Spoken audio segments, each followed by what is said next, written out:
ओम नमो भगवते वासुदेवाय। नमस्कार दर्शक बंधु, मु आपण माननकु मोर यूट्यूब चैनल आष्ट्रधर्म प्रकाश को स्वागत करुछि। आसंतु जानिबा जून 2025 रे वृष राशि व्यक्ति मानकर समय किपरि रहिबो। एही मासिक राशिफल चंद्र राशि एवं लग्न राशि उपर आधारित। जदि आपणकर वृष राशि बा वृष लग्न होइथिबो तेबे एही मासिक राशिफल आपणक पई उद्दिष्ट अटे।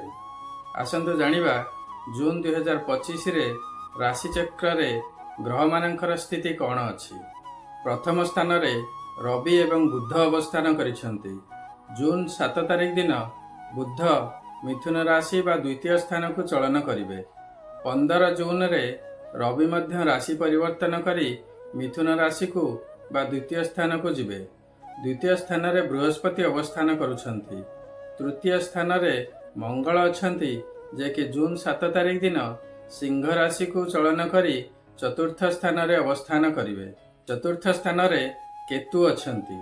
दशम कुंभ राशि रे राहु अवस्थान करिसंती।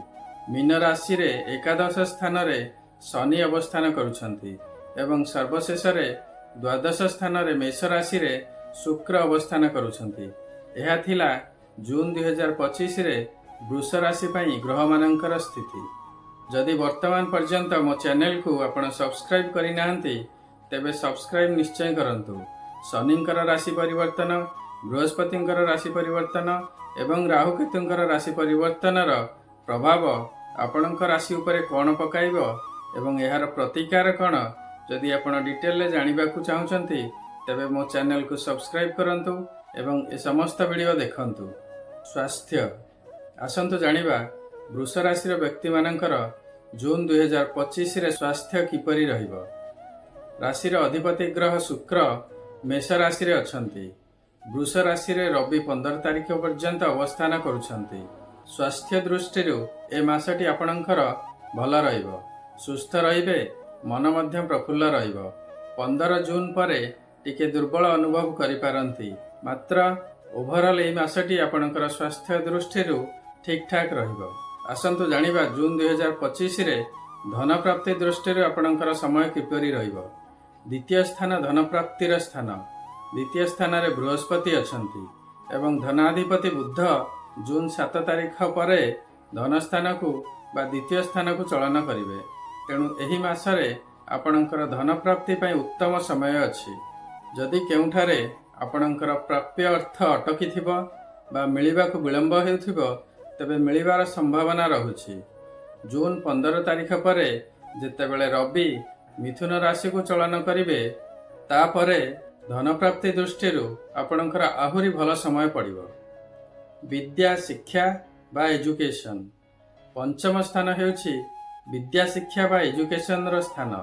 पंचमाधिपति बुध मिथुन राशि रे स्वस्थान रे अवस्थान करुछंती। साथी रे बृहस्पति मध्य अछंती। तेणु विद्या शिक्षा दृष्टि ए मास आपणकर बहुत भल रहिबो। जदि किछि टेस्ट बा एग्जामिनेशन थाए तेबे उत्तम प्रदर्शन करिवे। संतान वृष राशि व्यक्ति मानकर संतान मानकर स्वास्थ्य भल रहिबो। जदि विद्यार्थी होइथिबे तेबे विद्या शिक्षा रे उत्तम प्रदर्शन करिवे। पाठ पढ़ा रे मन लागिबो। टेस्ट बा एग्जामिनेशन थिले उत्तम प्रदर्शन करिवे। संतान मानक सहित आपणकर संपर्क मध्य उत्तम रहिबो। लव रिलेशनशिप बा प्रेम संपर्क। पंचमाधिपति बुध द्वितीय रे स्वस्थान रे अवस्थान करुछंती। राशि रे अधिपति शुक्र मध्य मेष राशि रे अवस्थान करुछंती। तेणु प्रेम संपर्क दृष्टि जून 2025 उत्तम रहिबो। संपर्क रे मधुरता रहिबो। बुझामणा मध्य ठीक रहिबो। वैवाहिक जीवन बा मैरिड लाइफ। सप्तमाधिपति मंगल सिंह राशि रे चतुर्थ स्थान रे बा सुख स्थान रे अवस्थान करुछंती। शुक्र मध्य मेष राशि बा मंगलंकर गृह रे अवस्थान करुछंती। सुखाधिपति रवि जून 15 तारिख पर्यंत वृष राशि रे रहुछंती एवं तापरे द्वितीय स्थान को चलन करुछंती। द्वितीय स्थान पारिवारिक सुखर स्थान मध्य। तेणु वैवाहिक जीवन आपणकर बहुत भल रहिबो। स्वामी स्त्री मध्य संपर्क रे मधुरता रहिबो। अंडरस्टैंडिंग मध्य ठीक रहिबो। घरे मांगलिक कार्य होई पारे। ଜୀବନସାଥୀଙ୍କ ସହିତ ଆପଣ ଏହି ମାସରେ ପୂଜାପାଠ ଏବଂ ଧର୍ମ କର୍ମରେ ସମୟ ଅତିବାହିତ କରିବେ। ଧର୍ମସ୍ଥାନ ମଧ୍ୟ ବୁଲିଯିବାର ସମ୍ଭାବନା ରହିବ। ଭାଗ୍ୟ। ନବମ ସ୍ଥାନ ହେଉଛି ଭାଗ୍ୟର ସ୍ଥାନ। ନବମାଧିପତି ଶନି ଏକାଦଶ ସ୍ଥାନରେ ଅବସ୍ଥାନ କରୁଛନ୍ତି। ଏକାଦଶ ଶନି ଅତ୍ୟନ୍ତ ଶୁଭ ଫଳ ପ୍ରଦାନ କରନ୍ତି। ଭାଗ୍ୟରେ ଉନ୍ନତି ହେବ। ଯେଉଁ କାର୍ଯ୍ୟ ଆରମ୍ଭ କରିବେ ସେଥିରେ ସଫଳ ହେବେ। ଧନପ୍ରାପ୍ତି ହେବ। ପ୍ରତ୍ୟେକ କ୍ଷେତ୍ରରେ ସଫଳତା ହାସଲ କରିବେ। ଉଚ୍ଚ ସମ୍ମାନ ପ୍ରାପ୍ତି ହେବ। ଯାନବାହନ, ଗୃହ ବା ଭୂମି ପ୍ରାପ୍ତି ହେବାର ସମ୍ଭାବନା ରହୁଛି। କର୍ମକ୍ଷେତ୍ର ବା କ୍ୟାରିୟର। ଦଶମ ସ୍ଥାନ ହେଉଛି କର୍ମକ୍ଷେତ୍ର ବା କ୍ୟାରିୟରର ସ୍ଥାନ। ଦଶମାଧିପତି ଶନି ଏକାଦଶରେ ଅବସ୍ଥାନ କରୁଛନ୍ତି। ଦଶମ ସ୍ଥାନରେ ରାହୁ ଅବସ୍ଥାନ କରୁଛନ୍ତି। ଶନି ଏବଂ ରାହୁ ଅତ୍ୟନ୍ତ ଶୁଭ ସ୍ଥିତିରେ ଅଛନ୍ତି। କର୍ମକ୍ଷେତ୍ରରେ ଉତ୍ତମ ପ୍ରଦର୍ଶନ କରିବେ। ପ୍ରମୋସନ ଏବଂ ଇନକ୍ରିମେଣ୍ଟ ହେବାର ସମ୍ଭାବନା ଅଛି। ସାଥୀ କର୍ମଚାରୀମାନଙ୍କ ସହିତ ସମ୍ପର୍କ ଭଲ ରହିବ। ଉଚ୍ଚ ଅଫିସର ମଧ୍ୟ ପ୍ରଶଂସା କରିବେ। ଆପଣ ନିଜ କାର୍ଯ୍ୟଦକ୍ଷତାର ଉତ୍ତମ ପ୍ରଦର୍ଶନ କରିବେ। କର୍ମକ୍ଷେତ୍ରରେ ପ୍ରମୋସନ ହେବ ବା ଉତ୍ତମ ସ୍ଥାନରୁ ନୂଆ ଅପରଚ୍ୟୁନିଟି ବା ଅଫର ଆସିବ। ଯଦି social media, mass media, internet, networking, computer software ବା IT ସେକ୍ଟରରେ ଜବ୍ କରୁଥାନ୍ତି ତେବେ ବହୁତ ଭଲ ଅପରଚ୍ୟୁନିଟି ମିଳିବ। ବାଣିଜ୍ୟ ବ୍ୟବସାୟ। ଆପଣଙ୍କର ଏକାଦଶ ସ୍ଥାନରେ ଶନି ଅବସ୍ଥାନ କରୁଛନ୍ତି। ଶନି ହେଉଛନ୍ତି ଆପଣଙ୍କର ଭାଗ୍ୟାଧିପତି ଏବଂ କର୍ମାଧିପତି। ଧନାଧିପତି ବୁଧ ଧନ ସ୍ଥାନରେ ସ୍ୱଗୃହରେ ଅଛନ୍ତି। ତେଣୁ ବାଣିଜ୍ୟ ବ୍ୟବସାୟ ଦୃଷ୍ଟିରୁ ଜୁନ୍ 2025 ଅତ୍ୟନ୍ତ ଭଲ ସମୟ ଅଟେ। ବାଣିଜ୍ୟ ବ୍ୟବସାୟରେ ଆୟ ଭଲ ହେବ ଏବଂ ଲାଭ ମଧ୍ୟ ହେବ। ଯଦି ନୂତନ ବ୍ୟବସାୟ ଆରମ୍ଭ କରିବାକୁ ଚାହୁଁଥିବେ ତେବେ ନିଶ୍ଚୟ କରନ୍ତୁ। ଅତ୍ୟନ୍ତ ଶୁଭ ହେବ। ଯଦି ବ୍ୟବସାୟରେ ପୂର୍ବରୁ ଅର୍ଥ ପ୍ରାପ୍ତିରେ ବିଳମ୍ବ ହେଉଥିବ ବା ଅଟକିଥିବ ବା କାହାକୁ ଦେଇଥିବା ଅର୍ଥ ରିଟର୍ଣ୍ଣ ପାଉନଥିବେ ତେବେ ସେ ଅର୍ଥ ମଧ୍ୟ ମିଳିବ। ବ୍ୟବସାୟରେ ନୂଆ ପ୍ରୋଜେକ୍ଟ ବା ଅଫର ମଧ୍ୟ ମିଳିବ। ଅଟକିଥିବା କାର୍ଯ୍ୟ ମଧ୍ୟ ସମ୍ପୂର୍ଣ୍ଣ ହେବ। ଏହା ଥିଲା ବିଭିନ୍ନ ଗ୍ରହମାନଙ୍କର ଗୋଚରରେ ପ୍ରାପ୍ତ ହେଉଥିବା ଶୁଭ ଏବଂ ଅଶୁଭ ଫଳ। ମାତ୍ର ଏହି ଶୁଭ ବା ଅଶୁଭତ୍ୱର ମାତ୍ରା କେତେ ରହିବ ତାହା ନିର୍ଭର କରିବ ଆପଣଙ୍କର ଜାତକରେ ସେମାନଙ୍କର ସ୍ଥିତି କ'ଣ ଏବଂ ଆପଣଙ୍କର କେଉଁ ଗ୍ରହଙ୍କର ମହାଦଶା ଏବଂ ଅନ୍ତର୍ଦଶା ଚାଲିଅଛି।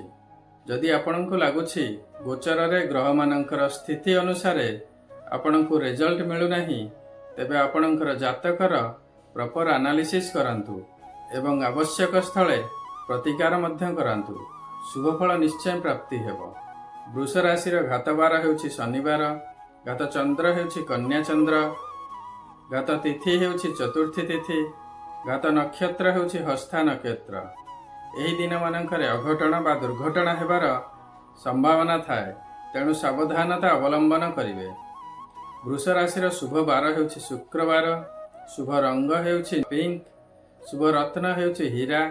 ଶୁଭ ଧାତୁ ହେଉଛି ରୂପା। ଶୁଭ ଅଙ୍କ ହେଉଛି 6, 15 ଏବଂ 24। ଆପଣଙ୍କର ଦୈନନ୍ଦିନ ଜୀବନରେ ଏହାର ଉପଯୋଗ କରନ୍ତୁ ଏବଂ ଶୁଭ ଫଳପ୍ରାପ୍ତି ହୁଅନ୍ତୁ। ବୃଷ ରାଶି ପାଇଁ ଜୁନ୍ 2025 ମାସଟି ଅତ୍ୟନ୍ତ ଶୁଭ ଅଛି। ଦେବଗୁରୁ ବୃହସ୍ପତି ଦ୍ୱିତୀୟ ସ୍ଥାନରେ, ଗ୍ରହରାଜ ଶନି ଏକାଦଶ ସ୍ଥାନରେ ଏବଂ ରାହୁ ଦଶମ ସ୍ଥାନରେ ଅବସ୍ଥାନ କରୁଛନ୍ତି। ପ୍ରତିକାରର କୌଣସି ଆବଶ୍ୟକତା ନାହିଁ। ମାତ୍ର ସେମାନଙ୍କର କୃପା ଆପଣଙ୍କ ପ୍ରତି ଏହିପରି ଥାଉ ସେଥିପାଇଁ କିଛି ଉପାୟ ନିଶ୍ଚୟ କରନ୍ତୁ। ଶନିଦେବଙ୍କର କୃପା ପ୍ରାପ୍ତି ପାଇଁ ପ୍ରତ୍ୟେକ ଦିନ ଶନିଙ୍କର ବୀଜ ମନ୍ତ୍ର ଓମ୍ ସମ୍ ଶନିଶ୍ଚରାୟ ନମଃ ଜପ କରନ୍ତୁ। ପ୍ରତ୍ୟେକ ଶନିବାର ଶନି ମନ୍ଦିର ଯାଆନ୍ତୁ ଏବଂ ଶନିଦେବଙ୍କର ପୂଜା ଅର୍ଚ୍ଚନା କରନ୍ତୁ। ରାଶି ତେଲରେ ଦୀପଟିଏ ଅର୍ପଣ କରନ୍ତୁ। କାଉ ଏବଂ ବୁଲା କୁକୁରଙ୍କୁ ପ୍ରତ୍ୟେକ ଦିନ ଖାଇବାକୁ ଦିଅନ୍ତୁ। ଦରିଦ୍ର ଶ୍ରମଜୀବୀ ଏବଂ ସଫେଇ କର୍ମଚାରୀମାନଙ୍କୁ ଖାଦ୍ୟ, କଳାବସ୍ତ୍ର, କମ୍ବଳ ବା ଛତା ଇତ୍ୟାଦି ଦାନ କରନ୍ତୁ। ପ୍ରତ୍ୟେକ ଦିନ ହନୁମାନ ଚାଳିସା ପାଠ କରନ୍ତୁ। ଶନିଦେବଙ୍କର କୃପା ନିଶ୍ଚୟ ପ୍ରାପ୍ତି ହେବ। ଦେବଗୁରୁ ବୃହସ୍ପତିଙ୍କର କୃପା ପ୍ରାପ୍ତି ପାଇଁ ଆପଣ ପ୍ରତ୍ୟେକ ଦିନ ବୃହସ୍ପତିଙ୍କର ବୀଜ ମନ୍ତ୍ର ଓଂ ଗ୍ରାଂ ଗ୍ରିଂ ଗ୍ରୌଂ ସହ ଗୁରବେ ନମଃ ଜପ କରନ୍ତୁ। ଯଦି ଆପଣ ଗୁରୁ ଦୀକ୍ଷା ନେଇଥିବେ ତେବେ ଗୁରୁ ମନ୍ତ୍ର ଜପ କରନ୍ତୁ। ଆପଣଙ୍କର ଇଷ୍ଟ ଦେବତା ଏବଂ ଇଷ୍ଟ ଦେବୀଙ୍କର ଶ୍ରଦ୍ଧାପୂର୍ବକ ପ୍ରତ୍ୟେକ ଦିନ ପୂଜା ଅର୍ଚ୍ଚନା କରନ୍ତୁ। ପ୍ରତ୍ୟେକ ଦିନ ଓମ୍ ନମଃ ଶିବାୟ ଜପ କରନ୍ତୁ ଏବଂ ପ୍ରତ୍ୟେକ ସୋମବାର ଶିବ ମନ୍ଦିର ଯାଆନ୍ତୁ, ଶିବଙ୍କର ପୂଜା ଅର୍ଚ୍ଚନା କରନ୍ତୁ। ନିଜର କୁଳପୁରୋହିତ ବା ବ୍ରାହ୍ମଣଙ୍କ ସହିତ ସମ୍ପର୍କ ଭଲ ରଖନ୍ତୁ। ପିତାମାତା ଏବଂ ଗୁରୁଜନମାନଙ୍କର ସେବା କରନ୍ତୁ। ଦେବଗୁରୁ ବୃହସ୍ପତିଙ୍କର ନିଶ୍ଚୟ କୃପା ପ୍ରାପ୍ତି ହେବ। ଆଶା କରୁଛି ଏହି ଭିଡ଼ିଓଟି ଆପଣଙ୍କୁ ନିଶ୍ଚୟ ଭଲ ଲାଗିଥିବ। ଯଦି ଭଲ ଲାଗିଛି ତେବେ ଭିଡ଼ିଓଟିକୁ ଲାଇକ୍ କରନ୍ତୁ ଏବଂ ସେୟାର କରନ୍ତୁ। ଆପଣଙ୍କର ମତାମତ କମେଣ୍ଟ ସେକ୍ସନରେ ନିଶ୍ଚୟ ଦେବେ। ଯଦି ବର୍ତ୍ତମାନ ପର୍ଯ୍ୟନ୍ତ ମୋ ଚ୍ୟାନେଲକୁ ଆପଣ ସବସ୍କ୍ରାଇବ୍ କରିନାହାନ୍ତି ତେବେ ସବସ୍କ୍ରାଇବ୍ ନିଶ୍ଚୟ କରନ୍ତୁ। ସର୍ବେ ଭବନ୍ତୁ ସୁଖିନଃ, ସର୍ବେ ସନ୍ତୁ ନିରାମୟା, ସର୍ବେ ଭଦ୍ରାଣି ପଶ୍ୟନ୍ତୁ, ମା କଶ୍ଚିତ୍ ଦୁଃଖଭାଗ୍ ଭବେତ୍। ନମସ୍କାର।